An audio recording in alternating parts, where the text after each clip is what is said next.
하나님의 오늘 우리에게 주신 말씀은 사도행전 15장 28절에서 41절까지의 말씀입니다. 사도행전 15장 28절에서 41절까지의 말씀을 제가 한 절, 여러분이 한 절 교독하도록 하겠습니다.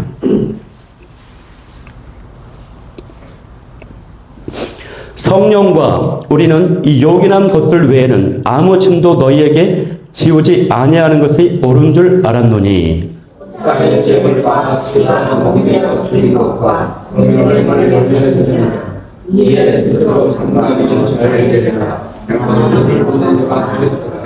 그들이 작별하고 안디옥에 내려가 무리를 모은 후에 편지를 전하니 읽고 그분이 또한 하나님을 기도하더라.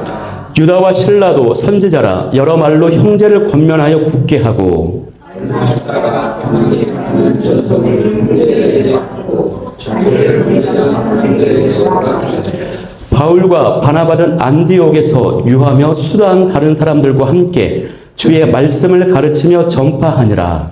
예수를 위해 바울이 만나다고 말하되 우리가 주의 말씀을 전하는 각 성으로 음식에서 형제들이 어떠한가 당분하더라. 바나바는 마가라 하는 요한도 데리고 가고자 하나 바울은 밤빌리아에서 저희를 떠나 함께 일하지 아니한 저를 데리고 간 것이 옳지 않나 하여 서로 심히 다투어 피차 갈라서니 바나바는 마가를 데리고 배 타고 구브로로 가고 바울은 주를 택함에 형제들에게 주의 은혜의 부탁함을 받고 떠나 함께 읽겠습니다. 수리아와 길리기아로 다니며 교회들을 견고하게 하니라. 아멘. 네, 저는 오늘 이 시간에 합력하여 선을 이루시는 성령님, 합력하여 선을 이루시는 성령님이라는 제목을 가지고 오늘 말씀을 나누도록 하겠습니다. 네, 그 전에 아이스 브레이크 위에서 유머를 하나 하고 시작하겠습니다. 순수한 어린이들의 기도입니다. 인터넷에서 퍼왔는데요. 스티븐이라고 하는 아이의 기도입니다. 하나님, 왜 한 번도 텔레비전에 안 나오세요? 제필드, 하나님, 눈이 너무 많이 와서 학교에 못 갔던 날 있잖아요. 기억하세요? 한 번만 더 그랬으면 좋겠어요. 학교 가기 싫으니까. 네, 미셸입니다. 하나님, 착한 사람은 빨리 죽는다면서요. 어머니가 하는 소리를 들었어요. 엄마가 하는 소리를. 그런데 하나님, 있잖아요. 저는 항상 착하지는 않아요.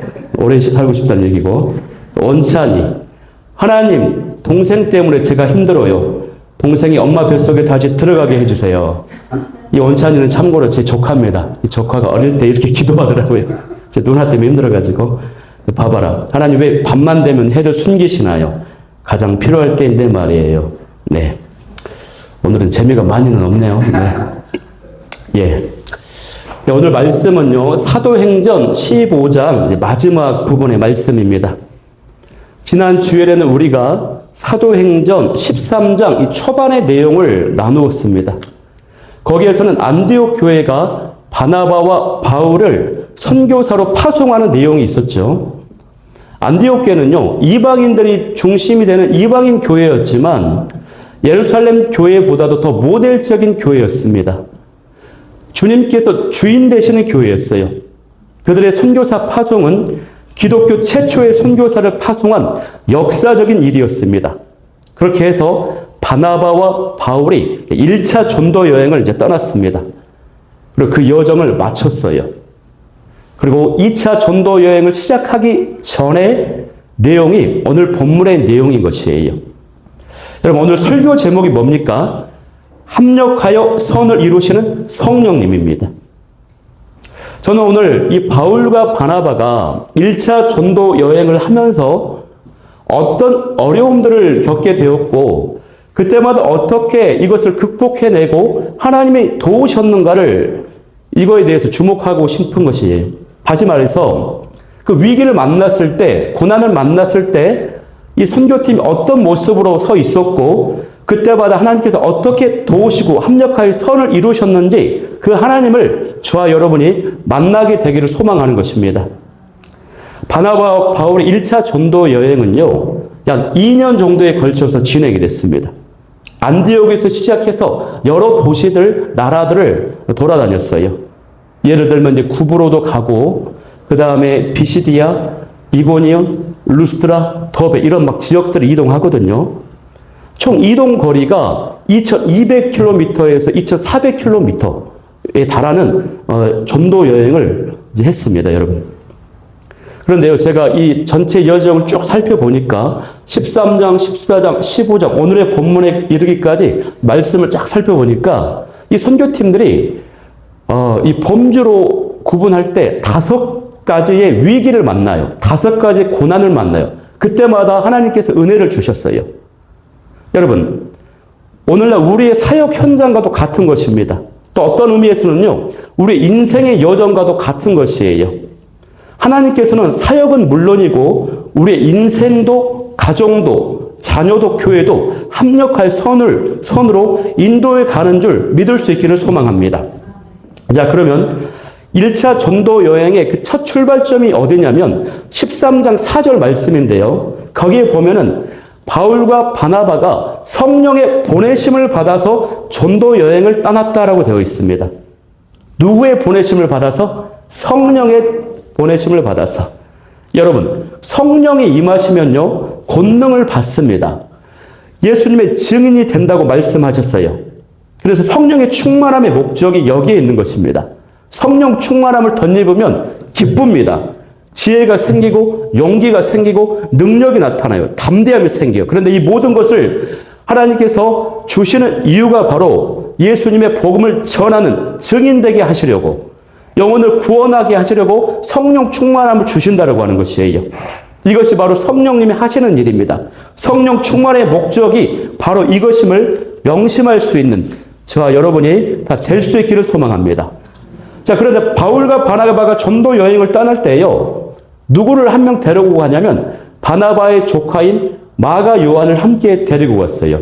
누구를 데리고 갔다고요? 마가 요한. 박요한이 아닙니다. 우리 아들 이름이 박요한이거든요. 박요한을 데리고 간 게 마가 요한을 데리고 가요. 그리고 가장 먼저 도착한 지역이 바나바의 고향인 구브로 섬입니다. 지중해 대표적인 섬이 있거든요. 그 구브로 섬이 있어요. 영어로는 키프로스 섬이에요. 거기에 이제 도착을 해서 셀루기아 항구에 도착을 했습니다. 그래가지고 이제 이렇게 동쪽에서 서쪽으로 이제 횡단을 하면서 사역을 하는 것입니다. 살라미를 거쳐서 바보에 도착을 했어요. 바보. 어디에 도착을 했다고? 바보.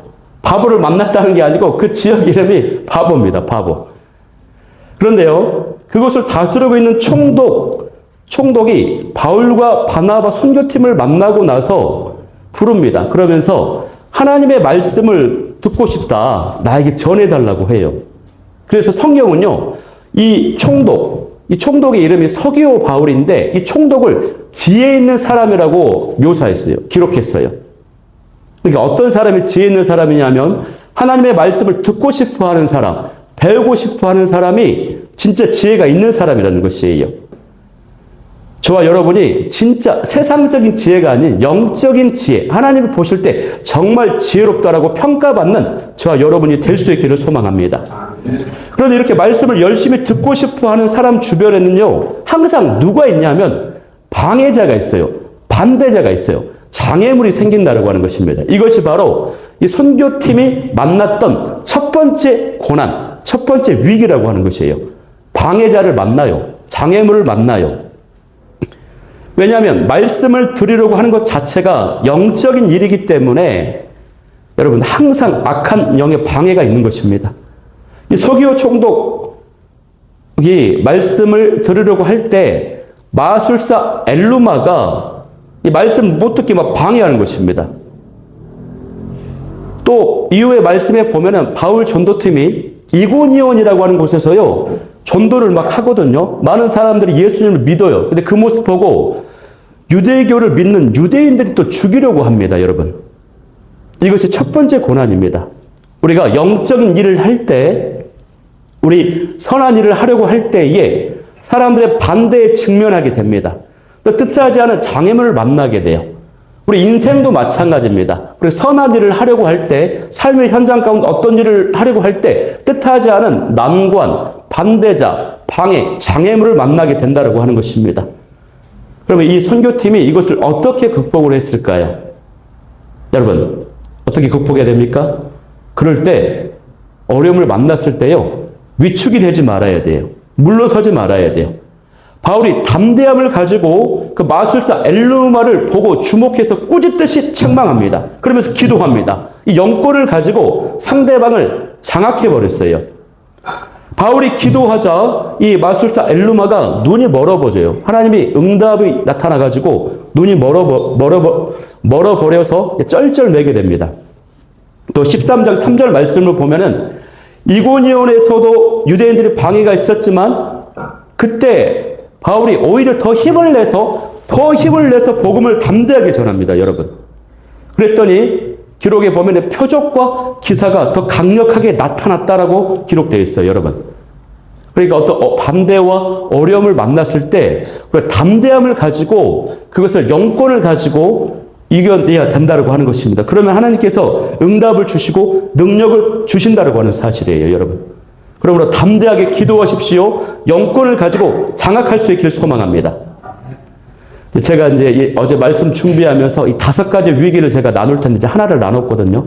이 5가지 위기 중에서 제가 가장 약한 것이 바로 이 담대함이더라고요. 담대함이 내가 너무나도 부족해요. 제가 얼마나 담대함이 부족하고 소심한 사람이냐면 어릴 때 초등학교 저학년 때 집에 혼자 제가 있으면은 전화벨이 울려요. 빌리빌리 전화가 와요. 그러면 제가 그 소리 듣고 도망갔던 사람이에요. 왜 도망간 줄 아세요? 아버지가 엄청 엄하셨는데 아버지 친구분이 전화를 해요. 내가 이제 받아요. 아버지 친구분이 아버지에게 이런저런 얘기를 전달해라. 이제 용건을 주잖아요. 근데 그거를 제대로 전달을 못해요. 그러면 이제 아버지가 뒤늦게 이 사실을 알게 되고 아버지 친구분을 통해 들어가지고 엄청 나를 혼내는 거예요. 전화를 받지 않는 게 좋아, 나는. 그래서 전화가 빌리빌리 오면은 혼자 있을 때 막 도망가 버렸어요. 그렇게 소심하고 내성적입니다, 제가. 이제 담대함이 지금 필요해요. 여러분, 전도 현장은요, 한 영혼이 구원을 받느냐 마느냐 하는 이런 현장입니다. 한 영혼이 사느냐 죽느냐, 사탄의 세력에서 하나님의 나라로 들어오느냐 마느냐 하는 이런 갈림길에 있어요. 그렇기 때문에 생명에 달린 치열한 현장이기 때문에 항상 방해 세력이 있고 이때 담대해야 될 줄 믿습니다. 자, 이렇게 해서 이 전도팀이요, 첫 번째 위기를 극복해냈습니다. 그런데 이제 두 번째 위기가 찾아옵니다. 그것은요, 전도팀에 함께했던 바나바의 조카인 마가 요한이 전도 여행을 포기해버린 거예요. 여러분, 믿었던 동역자가 이탈을 해버린 것입니다. 이것이 두 번째 위기입니다. 지금 이 전도팀 사역이 이제 초반이거든요. 이제 구브로 섬에서 바보에서 전도를 마치고 배를 타고 이제 버가에 도착을 했습니다.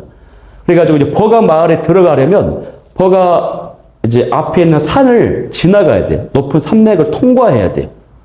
근데 그 산맥을 넘어가면 버가 마을이 나타나는데 마가 요한이 그 산을 넘기 직전에 예루살렘으로 돌아가 버렸습니다. 여러분, 왜 그랬을까요? 전도가 너무 힘들어서 그랬던 것 같습니다. 또 이 산에요, 강도와 도적이 자주 출몰했거든요. 그런데 전승에 의하면 그 유력한 이유 중에 하나가 뭐냐면 마가 요한이 엄마가 보고 싶어서 돌아갔다라고 하는 기록이 있어요. 엄마가 보고 싶어서. 제가 터키에 성지 순례를 갔는데 마가 요한이 도망가 버린 그 버가모에 도착을 했어요. 그 현재 여행 가이드가 설명을 해주더라고요. 마가 요한이요, 여러분 여기서 엄마가 보고 싶어서 집으로 도망가 버렸어요. 저도 군대 훈련소에서 얼마나 힘들어가지고 엄마가 엄청 보고 싶어서 많이 울었는데, 그리고 그만큼 이 약한 마가로서는 이 전도 여행이 힘들었던 것으로 보입니다. 그래서 이처럼 동역자하고 갈라서는 것이요, 두 번째 위기라고 하는 것입니다, 여러분.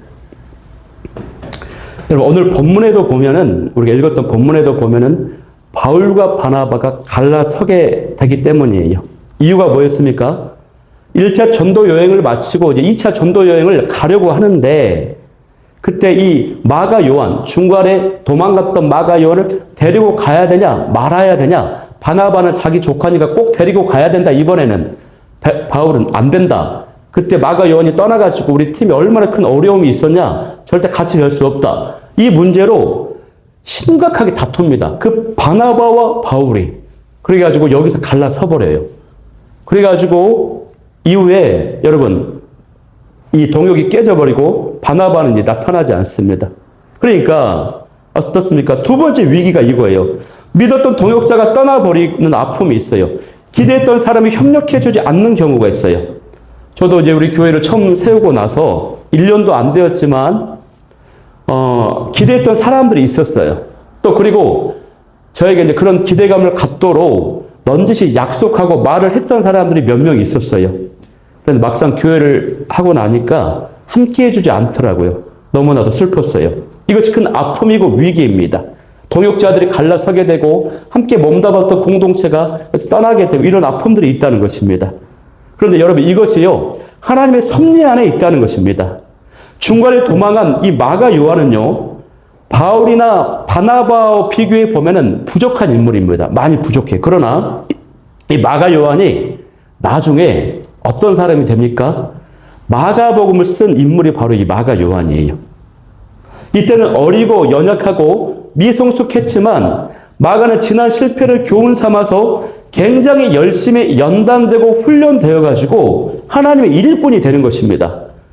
그래서요, 이 10년 후에, 이때로부터 10년 후에 사도 바울이 로마의 감옥에 갇혀 있을 때 디모데에게 편지를 쓰면서 디모데야, 마가를 꼭 나에게 데리고 와라. 나에게 그가 필요하다라고 이렇게 말을 하는 것입니다, 여러분. 저도 마찬가지로 제 내면이 연단되어지고 하나님만을 의지하는 영적 홀로 서기의 시간이 필요한 것이었어요. 물론 지금도 그 가정 가운데 있습니다, 여러분. 그래서 우리가 이 하나님의 주권과 섭리를 인정하고 믿고 나아갈 필요가 있습니다, 여러분. 또 이 바나바와 바울이 갈라서게 된 그 이유에 대해서 많은 성경학자들은 어떻게 보냐면 이것은 하나님께서 하신 것이다. 왜? 선교 확장을 위해서 그렇게 하셨다라고 봐요. 왜 그렇습니까? 바나바와 바울이요. 서로 리더십 스타일이 달라요. 제자 훈련의 방식이 달라요. 은사가 달라요. 그래서 그럼에도 각각 다른 지역에서 얼마든지 독자적으로 사역을 할 수 있는 역량을 가지고 있는 존재들이거든요. 바나바와 바울. 그래서 하나님께서 확장을 시키기 위해서 이제는 흩으셨다라고 이렇게 보는 거예요. 그런데 이제 16장 이후로는 바나바에 대한 기록이 없습니다. 바나바는 여전히 많은 사역과 전도의 열매를 맺었을 거예요. 큰 활약을 펼쳤을 거예요. 그런데 기록이 없어요. 왜 그렇습니까? 그 이유는 딴 게 아니고 바울이 옳았다라고 하는 평가가 아니고요. 이 사도행전을 기록한 이 누가가 누구 옆에 붙어 있었어요? 사도 바울 옆에 붙어 있었어요. 사도 바울과 함께 동역을 했기 때문에 사도 바울의 현장과 사역을 직접 보고 경험한 것을 기록했을 뿐인 것이에요. 누가가 보고 경험한 것을 기록했어요. 그러나 바나바 역시도 놀라운 사역을 펼쳤을 것입니다. 여러분, 중요한 것은 뭡니까? 이 다툼과 갈등이 있지만 결국 하나님께서 합력하여 선을 이루신다는 것을 믿어야 되는 것이에요. 믿었던 동역자가 떠나가고 크게 다투게 되면 너무 가슴이 아픕니다. 그러나 지금은 이해할 수 없으나 시간이 지나면 그것을 하나님이 하셨었구나. 하나님이 그렇게 섭리 가운데 인도하신 일이었구나를 깨닫게 된다는 것입니다. 어떤 사역자가 가슴 아픈 일로 교회를 떠나게 됐습니다. 원망을 많이 받게 돼서 공동체로부터. 근데 10년이 지나고 나서요, 보니까요, 과거 떠났던 교회와 지금 몸담고 있는 교회와 이 사역자가 서로 연결을 시켜주는 거예요. 허브 역할을 하는 거예요. 그래가지고 이 두 교회가 엄청난 시너지를 발휘해서 엄청난 유익을 끼쳤던 그런 사례들이, 이런 일이 굉장히 많아요. 그리고 바라옵기는 주의 은혜가 있기를 소망합니다. 자, 이후에요, 바나바와 바울은 루스드라라고 하는 지역에 이제 갔습니다. 14장 8절에 나오는데, 그곳에 갔더니 걷지 못하는 사람을 만나요. 태어나면서부터 걷지를 못했어요. 그런데 이 사람이 바울의 말을 사모함으로 너무 잘 듣는 겁니다. 그래서 바울이 그 믿음 안에, 마음 안에 구원을 받을 만한 믿음을 보고 치유를 해줬습니다. 아주 큰 소리로 내 발로 바로 일어서라 이렇게 기도했어요. 외쳤더니 즉시 일어나 걷게 되었습니다. 큰 소리로 했기 때문에 그 주변에 많은 사람들이 그 모습을 보았습니다. 그러자 이 사람들이 야단이 났습니다. 바울이 한 일을 보고요. 뭐라고 하냐면 신들이 사람의 형상으로 이 땅에 내려왔다 하면서 바나바를 보고 제우스여 이렇게 얘기하는 거예요. 또 바나바를 보고 헤르메스여 이렇게 숭배하는 것입니다. 높이는 것입니다. 여러분 이것이요. 이 전도팀이 만난 세 번째 위기라고 할 수 있어요. 여러분 사역의 현장에 있을 때요. 은혜를 끼치잖아요. 사역자가. 어떤 문제를 해결해 주잖아요. 그러면 사람들이요. 칭송하고 높여요. 사업을 할 때도 사업이 막 잘 나가잖아요. 교만해지는 것이에요. 여러분. 물론 이 바울과 바나바는 위기는 아닙니다. 왜냐하면 그들은 오직 복음에 사로잡혀 있었기 때문에 사명에 사로잡혀 있었기 때문에 하나님 나라의 가치로 무장되어 있었기 때문에 큰 위기는 아니에요. 그러나 이게 왜 위기입니까? 우리는 이런 모습이 위기로 다가올 때가 많기 때문에 그래요. 여러분 많은 사람들이 이런 위기 속에 있어요. 교회 규모가 커지면 사람들이 칭송하고 높이기 시작합니다. 그러면요 무너지기 시작해요. 그래서 많은 어르신들이 말년에 넘어지는 경우가 굉장히 많아요. 저도요, 여러분, 유초동부 사역을 할 때 아이들 숫자가 한 50에서 60명 됐었거든요. 2, 3년 사역을 하다 보니까 한 100명 정도로 넘어가더라고요. 그래가지고 내 마음속에 인정받고 싶다. 내 마음이 막 높아지는 마음이 있어요. 내가 잘해서 그런 것도 아니고 하나님이 하신 것인데도 막 내가 높아지는 것이에요, 여러분. 사업이 막 잘 나가면은 그때부터 여러분 어떻습니까? 신앙생활을 막 등한시합니다. 한국 교회가 어려운 이유가 여러 가지가 있어요. 목사님들의 모습들, 교회의 모습. 그러나 그 이유 중에 하나가 뭡니까? 한국 사회가 이제 너무 잘 먹고 잘 사는 거예요. 그러니까 절박함이 없어요. 부르짖음이 없어요. 그러니까 한국 교회 성도들이 이 땅에 많은 영혼들이 하나님을 찾고자 하는 마음이 약해지는 것입니다. 이게 여러분 위기라고 하는 것입니다. 그렇기 때문에 우리는 항상 점검해야 됩니다. 우리가 매일 아침마다 세수를 하고 거울을 보면서 얼굴에 뭐 묻은 것이 없나 보듯이 항상 기도로 내 영혼의 정결함을 위해 기도하고 이 말씀으로 내 모습을 비추어 봐야 되는 것입니다. 여러분, 내 인생의 주인은 예수님입니다. 우리 가정의 주인도 예수님입니다. 우리 교회의 주인도 예수님입니다. 회사도 사업장의 주인도 예수님이세요. 주께서 주인 되시는 주께서 우리의 모든 삶을 이끌어 가십니다. 그래서 우리가 예수님이 주인이십니다. 예수님이 왕이십니다라고 하는 이 로드십, 이 주재권을 가지고요. 이 교만한 것들, 이 위기를 극복해내는 저와 여러분이 될 수 있기를 간절히 소망합니다. 자, 이제 선교팀이 맞이하는 이제 네 번째 위기는 뭐냐면 육체적인 고난입니다. 육체적인 고난. 14장 19절을 보면요. 어떤 기록이 있냐면 유대인들이 안디옥에서 또 이고니온에서 와가지고 루스드라에서 이제 바울이 사역을 하는데 그 이전에 들렀던 안디옥과 이고니온에서 와가지고요. 막 유대인들을 죽이려고 해요. 무리를 막 충동해가지고. 그래가지고 어떻게 했냐면 이 사람들이 돌로 쳐가지고 바울을 기절시켜 버렸습니다. 얼마나 돌에 맞았던지 쓰러지고 말았어요. 그래가지고 이 돌로 쳤던 사람들이 쓰러지는 것을 보고 이제 죽었구나 하고 바울을 들쳐매고 성 밖으로 던져버렸거든요. 그 정도로 심하게 폭행을 당했어요. 여러분, 이 사건이 우리가 보면은 보통 사건이 아니잖아요. 너무나도 끔찍한 사건이고 큰 고난이잖아요. 그런데 성경에는 이 사건이 딱 한 구절로 간단히 기록되어 있습니다. 14장 19절에 보니까 이렇게 기록되어요. 그들이 돌로 바울을 쳐서 죽은 줄로 알고 시외로 끌어내치니라. 끝입니다. 그런데 더 놀라운 것은요. 20절 말씀을 보면은 제자들이 둘러섰을 때, 다가왔을 때 바울이 일어나서 그 성에 들어갔다가 이튿날 바나바와 함께 다른 지역인 더베로 가서 복음을 전했다. 이렇게 기록이 되어 있어요. 여러분, 이 사항이 상상이 되십니까? 느껴지십니까? 어떻게 그 다음날 바로 일어나서 복음 전도하러 갑니까? 세상이 감당할 수 없는 믿음의 사람이에요. 죽기 직전까지 폭행을 당했잖아요. 저 같았으면 아이고 잘 되었다. 안 그래도 힘들고 피곤하고 지쳤는데 이번 기회로 이 핑계로 병원에 가서 몇 달 좀 푹 쉬어야지. 요양해야지. 저 같았으면 아마 그랬을 것 같거든요. 그런데 여러분, 성경 사도행전의 관심은 이 선교팀의 수고와 고난이나 희생, 헌신에 관심이 별로 없어요.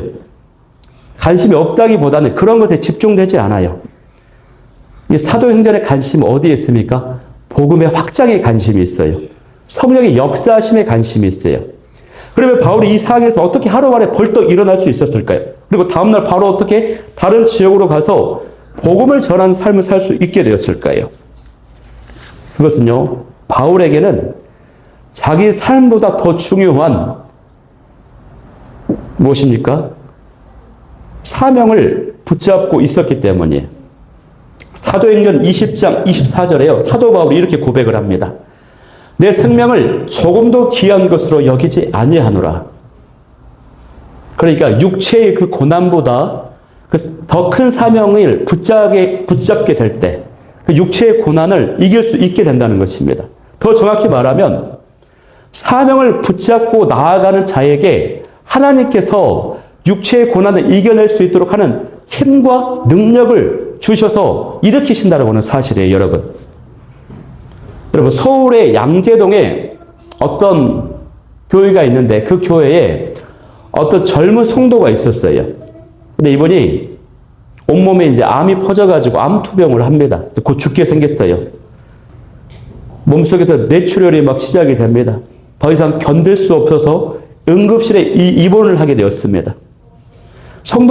교회 성도들이 그 성도를 위해서 새벽마다 기도하는데 별로 진전이 없어요. 그래서 언제 소천할지도 모르는 상황이에요. 그래가지고 이 담당 교구 목사님이 미리 가서 미리 임종 예배를 드리는 그런 상태였거든요. 그런데 이후에 이제 담임 목사님께서 그 소식을 들으시고 찾아가서 이제 병원 신방을 했습니다. 그러면 목사님 그렇게 조용히 찬송을 부르면서 이렇게 말씀을 건네는 거예요. 너는 마음에 근심하지 말라. 하나님을 믿으니 또 나를 믿으라. 이렇게 말씀에 위로를 해줬습니다. 그러면서 한 말씀을 덧붙였어요. 귀에 가까이 대고 이렇게 목사님이 얘기하는 겁니다. 자매님에게는 아직도 할 일이 있습니다. 자매님은 이제 30대 중반의 나이입니다. 남편과 자녀가 있습니다. 이대로 하나님 나라에 간다면 그것은 쉽지 않은 일입니다.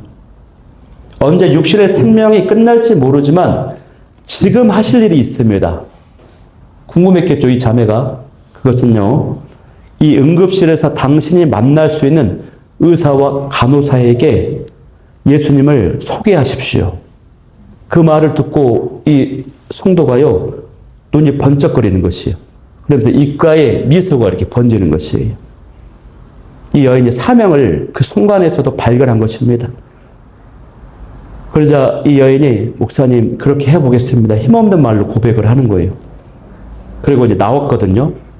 시간이 지나서 소식이 들려오기를 교구 담당 목사님한테 그 성도님이 많이 회복이 돼가지고 응급실에서 일반 병실로 옮겼다라고 하는 소식을 듣게 되는 것입니다, 여러분.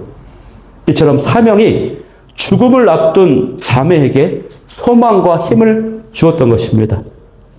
그렇기 때문에 우리가 여러분 사명으로 돌아가야 됩니다. 내 삶은 사명이 이끌어 가도록 해야 되고 주님의 비전이 나의 삶을 이끌어 가도록 해야 돼요. 그리고 그 사명은요, 멀리 있는 것이 아니에요. 내가 여기 봉담에 사는데 저기 그 사명이 제주도에 있다거나 전라도에 있지 않아요. 또 그것은요, 먼 시간, 장래 후에 있는 것이 아닙니다. 지금 있는 것이 20년 후에 30년 후에 있는 것이 아니라는 것입니다. 내가 살고 있는 그 현장에 있고 내가 속해 있는 그 공동체에 있고 지금 이 시간에 내게 사명이 있다는 것이에요. 그래도 나는 사명을 모르겠습니다. 비전이 뭔지 모르겠습니다. 그러면 하나님께 기도하십시오. 하나님, 나의 사명과 비전을 발견할 수 있도록 하나님 깨닫게 해주세요. 기도하면 하나님이 육체의 연약함까지, 육체 고난까지도 이겨낼 수 있는 그 사명을 발견하게 하실 줄 믿습니다. 자, 이제 마지막입니다. 예, 여러분 힘드시죠? 예, 여기까지 잘 달려왔습니다. 마지막 5번째 위기입니다. 자, 위기는요, 1차 전도 여행의 결과로 나타난 위기인데요. 그것은 뭐냐면 바로 교회가 분열될 수 있는 위기였어요. 공동체가 쪼개질 수 있는 그런 위기였다는 것입니다. 그리고 그것은 이 구원론과 관련된 일종의 교리 문제였습니다. 선교팀이 전도 여행을 마치고 많은 열매를 맺게 되었습니다. 많은 이방인 지역에 예수님 믿는 사람들이 곳곳에 세워지게 되었어요.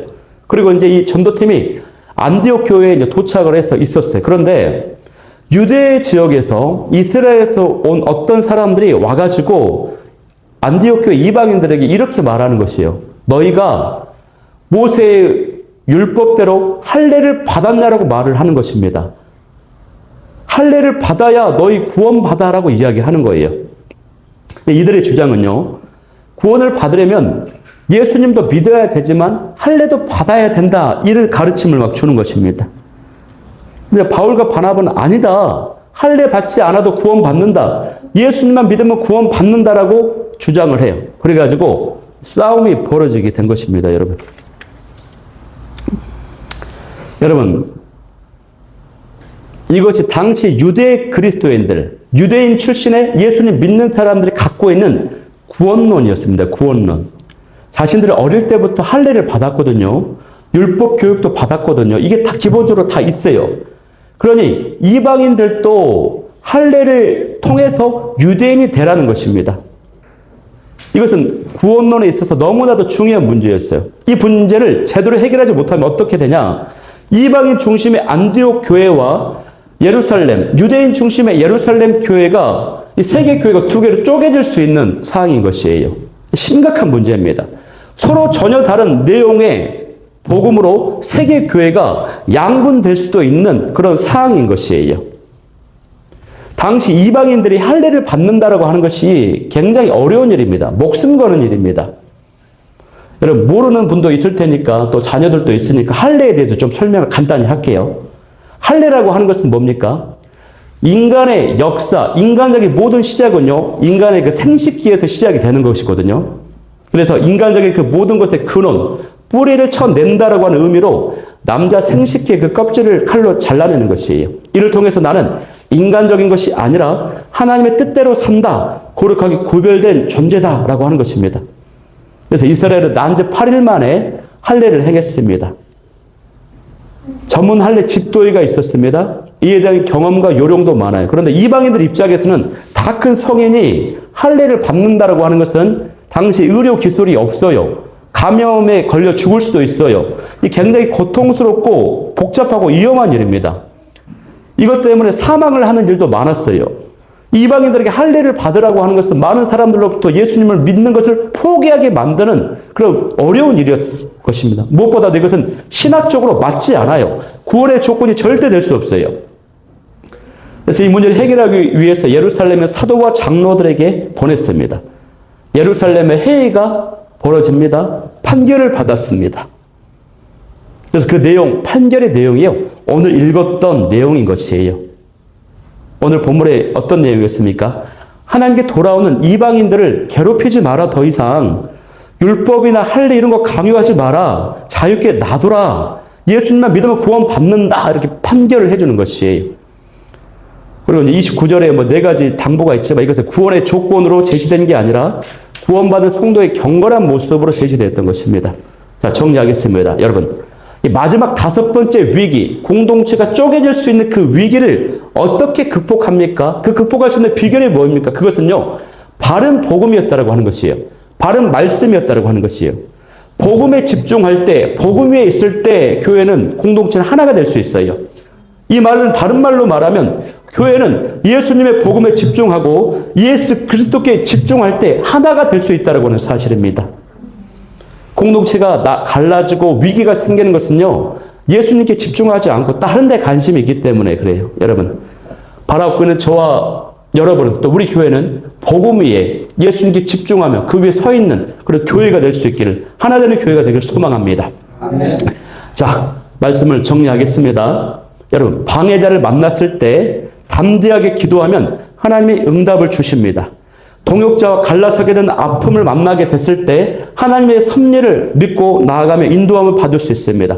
자신이 높아지려고 할 때 예수님이 주인이십니다, 왕이십니다라고 그 로드십을 붙잡고 나아갈 때 우리가 다시 겸손케 될 수 있습니다. 육체가 고난 속에 있을 때 사명을 붙잡으면 하나님께서 능력 주시고 힘 주십니다. 그리고 예수님의 복음에 집중할 때 교회 공동체는 하나가 될 수 있다고 하는 사실입니다. 이를 통해서 여러분, 저와 여러분의 인생이 합력하여 선을 이루시는 그 성령 하나님을 경험할 수 있기를, 그 주인공들이 될 수 있기를 간절히 소망합니다. 그래서 우리 함께 기도하기를 원하는 기도 제목은요, 첫 번째, 인생의 위기와 고난을 이겨낼 수 있게 하여 주옵소서. 두 번째는 담대함과 믿음과 겸손과 사명과 복음으로 충만하게 도와주옵소서. 세 번째는 합력하여 선을 이루시는 성령님을 매 순간 경험하게 하여 주옵소서. 우리 말씀 붙잡고 우리 찬양하고 합심으로 기도하고 마치겠습니다.